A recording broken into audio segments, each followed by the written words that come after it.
On des oreilles, on a tout dit.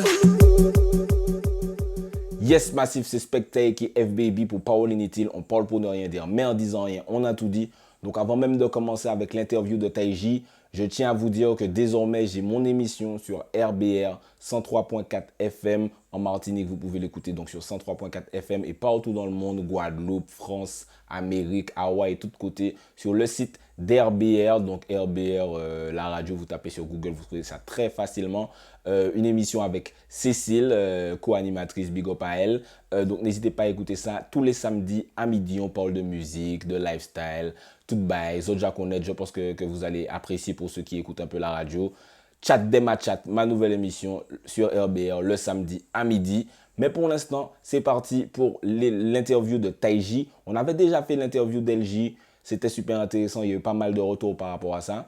Taiji, effectivement, n'est pas sur le territoire martiniquais. Il est dans l'Hexagone pour le moment. Donc, c'est un peu plus compliqué de faire l'interview. Mais on a essayé de se débrouiller. On aura le temps de faire une interview beaucoup plus interactive où il sera présent avec moi dans Parole Inutile.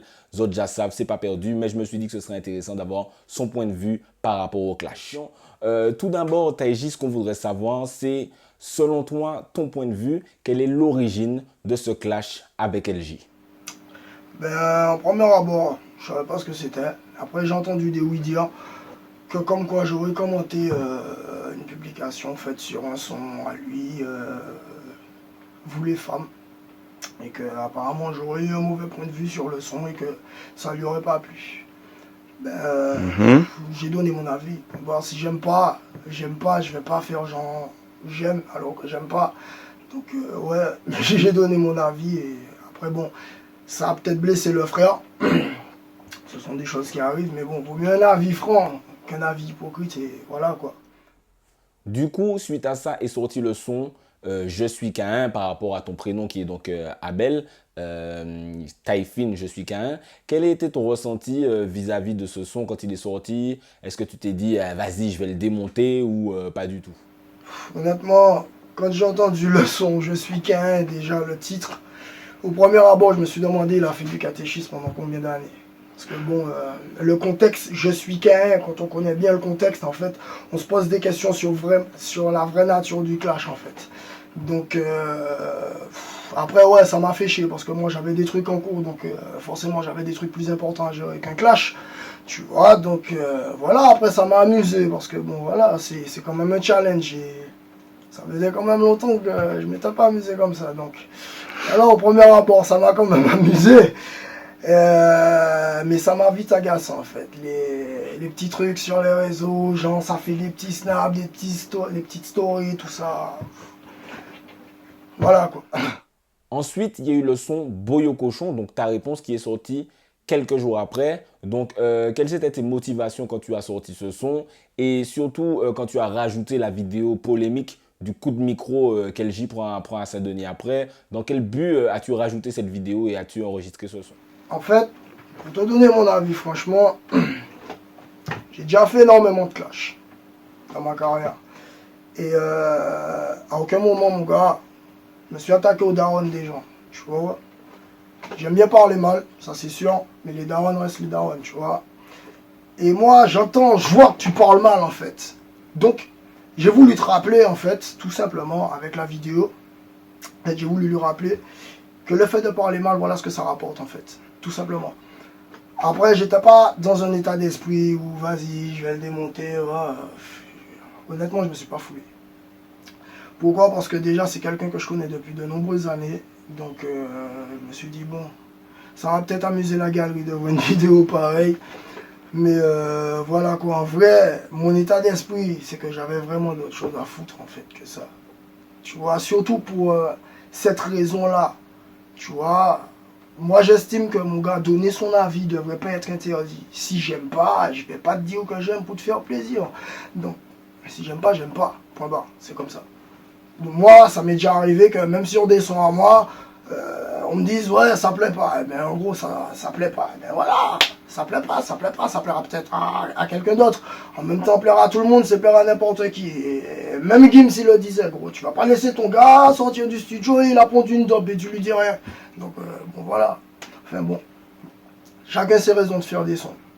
Après Boyo Cochon, justement, les retours te donnaient pas mal gagnant. J'ai fait une vidéo d'ailleurs avec un jury, DJ Foxy, DJ Style, Pepsi et DJ Wine qui te donnaient gagnant. Il y avait aussi pas mal de commentaires à ce sujet. Après ça, est-ce que tu étais prêt pour un second round car LJ sous-entendait qu'un second round allait arriver ou est-ce que tu n'étais pas chaud du tout? Honnêtement, moi, tu me dis Sting, Sting, ça veut dire piquer. Moi, je pique pas, moi, je tire. Donc, quand il y a eu clash, ben, si tu me connais, les mecs qui me connaissent en termes de clash, savent que bon, ben, moi, je vais m'amuser. Donc, effectivement, s'il y avait eu un second round, j'étais prêt pour le second round, effectivement. Mais, comme je le dis, j'avais autre chose à foutre, en fait, que de faire une guerre pour une histoire de commentaires, en fait.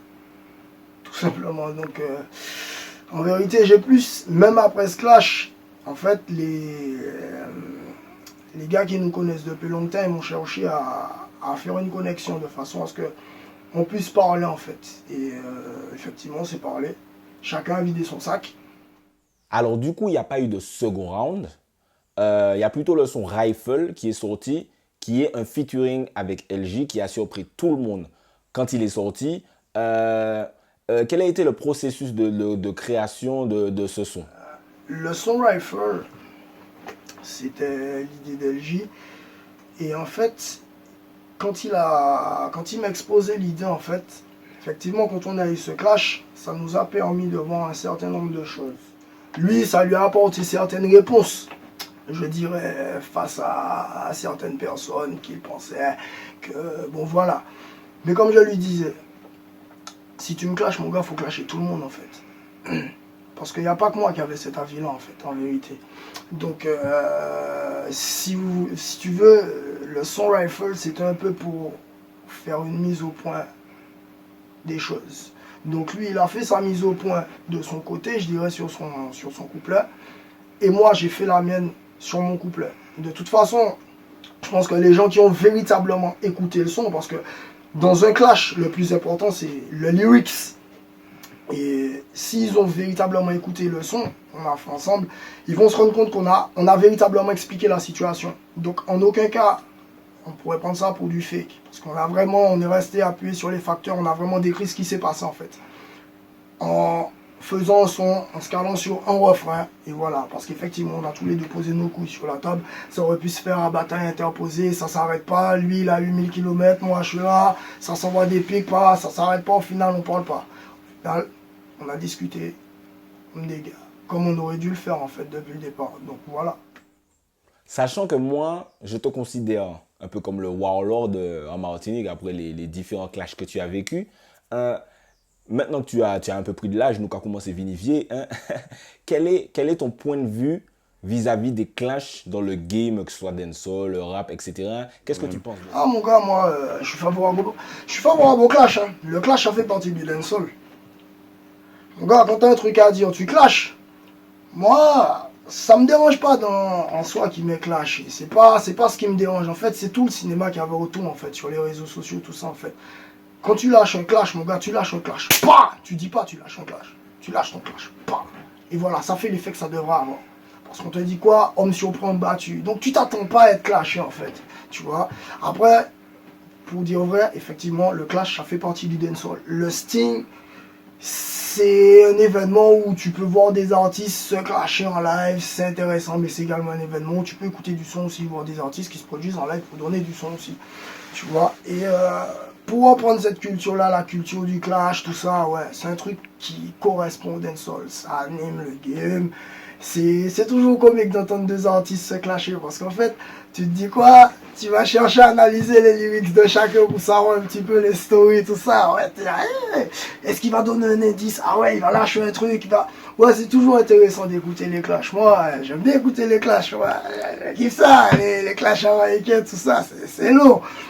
Mais voilà quoi, je vais pas dire que c'est quelque chose qui rapporte tellement que ça à la culture dancehall, mais ça fait partie de la culture dancehall. Donc, on ne peut pas aller à l'encontre de ça. C'est pour ça que mon gars, tu peux pas péter non plus lorsqu'on te dit Bullet, on te dit Sting. mon gars, tu pètes ta boulite aussi, c'est tout. Donc ça fait partie du game. Hormis tout ça, du coup, quels sont tes projets à l'avenir en 2018 hors clash? Qu'est-ce qu'on peut attendre de Taiji a.k.a. Denja Tai, la famille? Ben,